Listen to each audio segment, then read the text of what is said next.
Get ready for the dictation. The dictation will start in next 5 seconds, so be prepared. Start.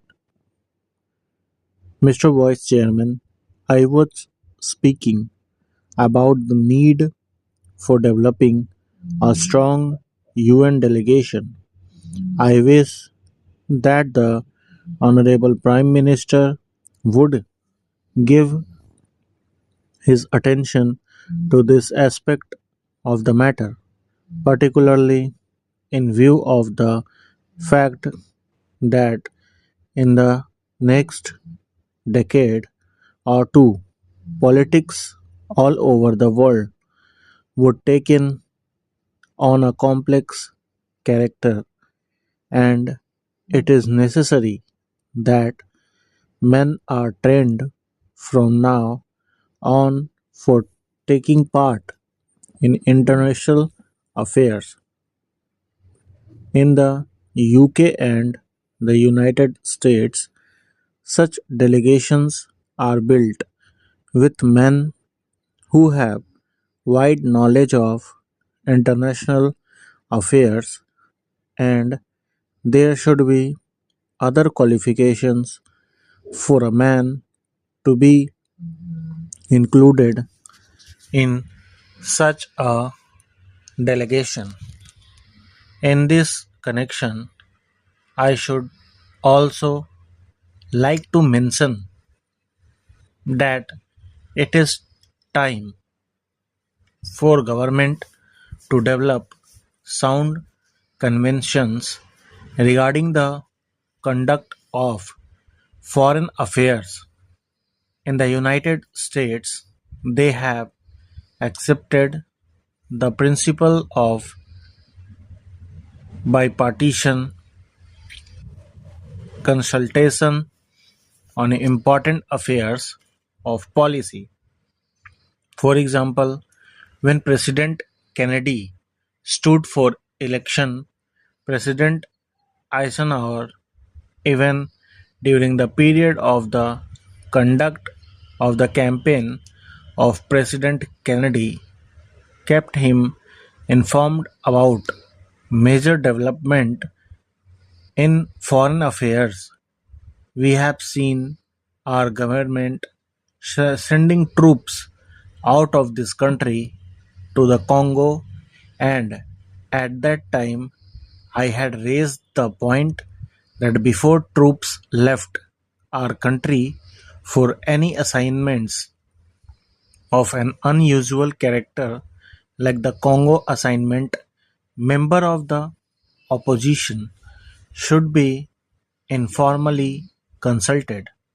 There will be no question of any leakage of information whatever if leaders in the opposition are consulted on important aspects of foreign policy.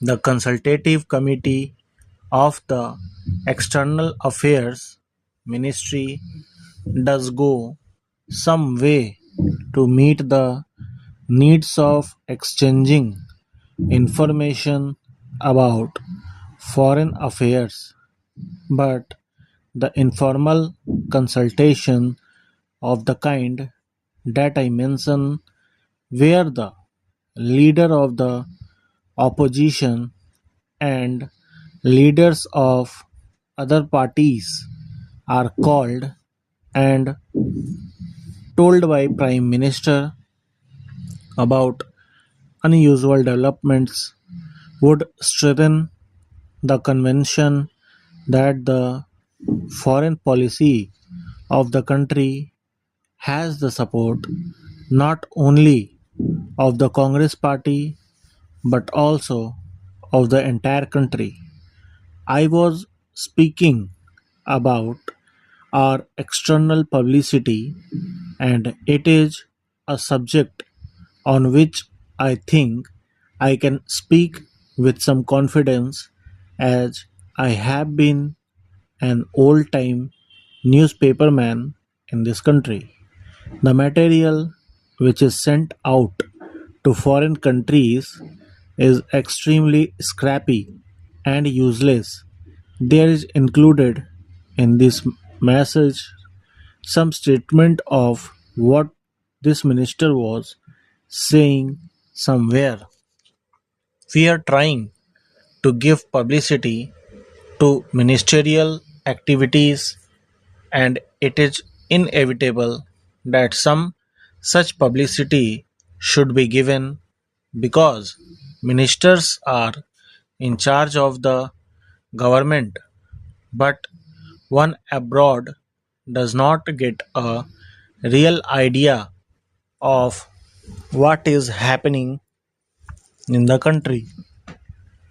I would like to suggest for the considerations of the External Affairs Ministry that they should send a fortnightly assessment of what is happening in India, written dispassionately, not to please a minister or to highlight something that he has done, but to give an objective assessment of what is going on in the country.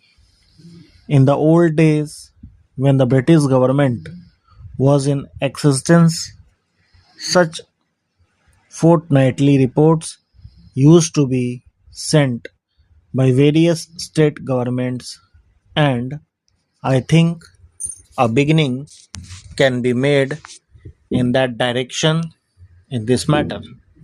The other point I would like to suggest is that publicity is a complicated and technical matter.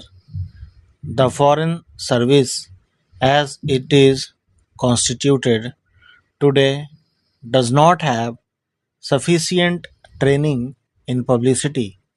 The Estimates Committee, which went into the demands of the External Affairs Ministry, mentioned about the methods of training which have been adopted. But since our foreign service men are not trained in publicity work, and one sees, for example, that a lot of confusion has arisen in the United States over Ambassador Nehru's statement.